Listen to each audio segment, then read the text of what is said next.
Hi mga ka-Smorgs! Ako po si Ate Mars, ang inyong Smorgasmord Pinay.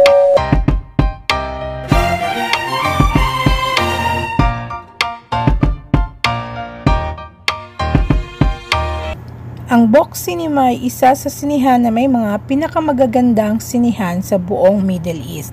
So silipin natin po mga ka-Smorgs kung ano ang mga klase ng sinihan at kung paano bumili ng ticket online kung gusto nyong manood ng sine.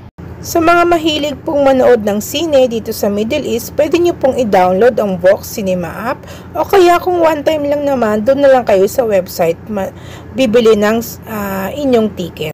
Bali, pipili ka kung saang bansa ka manonood ng sine at kung anong mga lugar ang merong sinihan. Ano po ba ang features ng apps na to? Puntahan natin yung sa general, andyan kung saang bansa ka, kung paano manood, sinong kukontakin kung may problema sa pagbili ng ticket or kung ano-ano pang mga detalye. Ano ba ang nilalaman ng box sa cinema apps na to, ang terms of use, ang rate ng application at kung gagawa po kayo ng account dahil may mga freebies po na ibinibigay or perks kung kayo po ay maglalagin at yung support system po ng application na ito. Dito po sa Box Cinema sa Saudi Arabia, mayroon pong iba't ibang klase ng sinihan ang pwede nyong mapanooran.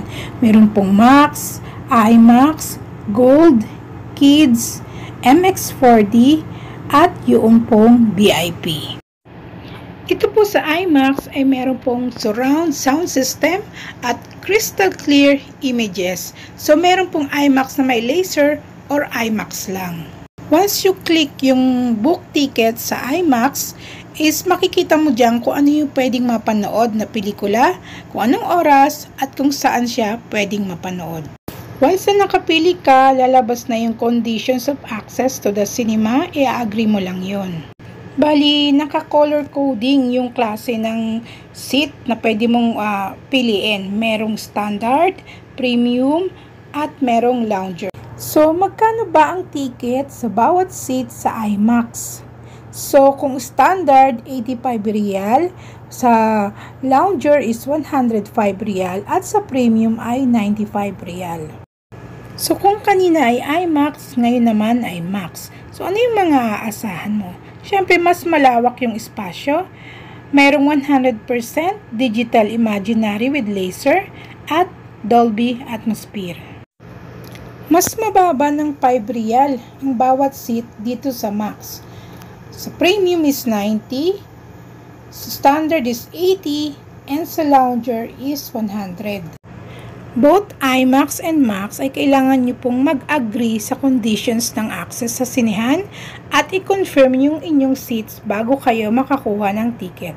IMAX and Max cinemas are also good cinema pero mas maganda kung kukuha ka ng Gold Cinema, which is merong all premium seats, VIP lounge, gourmet menu na pwede mong i-order online at sa cinema kung gusto mo, at syempre latest blockbuster movie na pwedeng mapanood sa VIP section.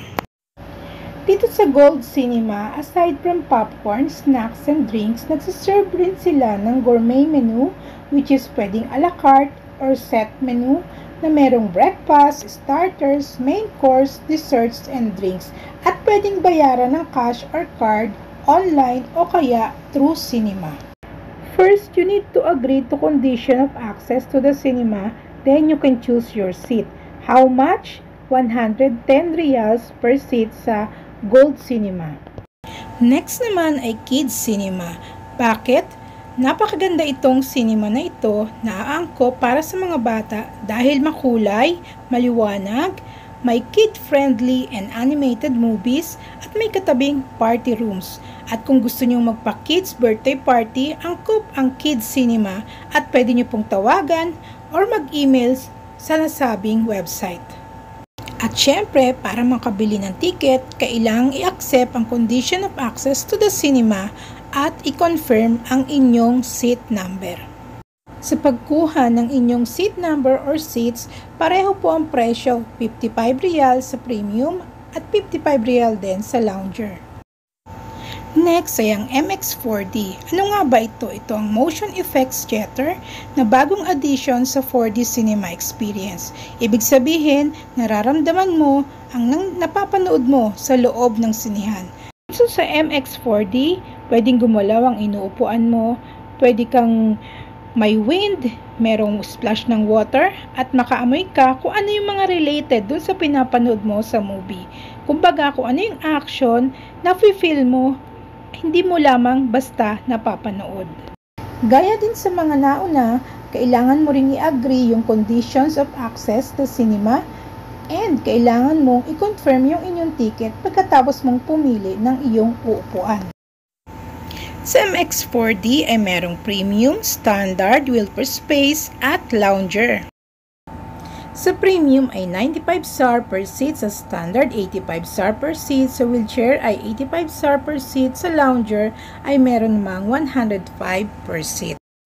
Ang ticket po ay pareho sa IMAX and MX4D. Magkapareho po ang presyo nun. Ang pinagkaiba lang ay merong wheelchair space sa MX4D. Next naman nating tatalakayin ang VIP experience sa sinihan. Ito ay pinagsamang dining at cinema, o kaya naman pwede rin namang dining to relax o kaya to dine in, na merong show kitchen view, at ito po ay available sa Kingdom Tower at merong fine dining menu o kaya naman snacks lamang. Meron po silang available na VIP menu list katulad ng luxury package, VIP package, breakfast, lunch and dinner, merong snacks na sold separately. At meron namang iba't ibang klase ng fine dining menu na pwede pong pagpilian. Siyempre, pang VIP ang presyo. At siyempre, kailangan mong i-agree ang conditions of access to the cinema and kailangan mong i-confirm ang inyong seat para malaman na nakabili ka na ng iyong ticket. Dito sa VIP, isa lamang ang klase ng upuan dito, which is standard, at 150 Rial ang bawat upuan. So ngayon, bibili na tayo ng ticket sa Box Cinema apps. At dahil alam ko nang papanoorin ko na Made in Malacanang, ay diretso search na. So balikan lang natin, paano nga ba bumili ng ticket? Unang-una pupunta ka sa Box Cinema website o kaya magda-download ng Box Cinema apps. Tapos pipiliin mo ang country kung saan ka manonood. Pwede ka mag-sign up or mag-sign in para makakuha ng perks. O kaya ay pwede namang mag-login as guest. Alin sa dalawa, pwede kang mamili ng sinehan na gusto mo o kaya ng movie na gusto mong panoorin. At dahil usong-uso na ang manood ng sine dito sa Saudi Arabia, ayan, ang dami mo nga papanood. So nakita nyo na, hinighlight ko yung Made in Malacanang. At dahil blockbuster movie ang Made in Malacanang, napakaraming pwedeng pagpili ang cinema at iba't ibang lugar dito sa KSA. So pinili ko yung Riyadh Park, Riyadh.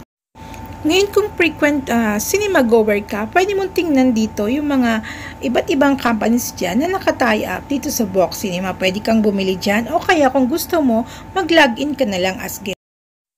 So next procedure is, ibubook mo yung ticket mo, mag-agree ka sa condition ng pagbili ng ticket, ipipiliin mo yung iyong seat at i-confirm mo ito.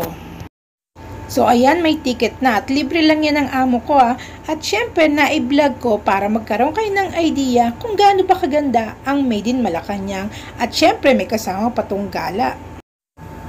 Oo nga po pala, ang food and drinks ay pwedeng bilhin online o kaya sa araw ng panonood nyo ng sine, pwede pong sa machine o kaya sa counter.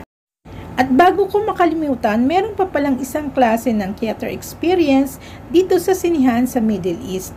At yun ay ang ICE Theater or ICE Immersive Experience. Ibig sabihin, hindi po nagyayelo kung hindi merong state-of-the-art sound technology, kaliwa, kanan at gitna na napapalibutan ng LED panel. Merong 52 sound sources, 53 speakers, and 35 amplifiers. Ganun po kaganda yung ICE Immersive Cinema or ICE Theater. So halimbawa, pipili po tayo ng gusto nating movie at kung saan yung sinihan. So kinakailangan natin mag-agree sa terms and conditions and i-confirm natin yung seat. So ano ba yung seat? Merong standard at merong premium. So, parehong 75 real bawat isang seat po dito po sa Ice Immersive Theater. Actually, hindi lang naman box cinema ang meron dito sa Middle East or Saudi Arabia. Meron ding AMC at movie theater. Ayan, enjoy watching mga kasmorgs kung magkakaroon kayo ng pagkakataong manood dito sa Saudi Arabia. At maraming salamat po sa panonood sa aking channel. At kung may time pa po kayo ay pwede nyo pong panoorin yung aking mga vlogs at i-add nyo rin po ako sa aking mga social media accounts. Yun lang po, maraming salamat. God bless everyone, mama. Syukran katir!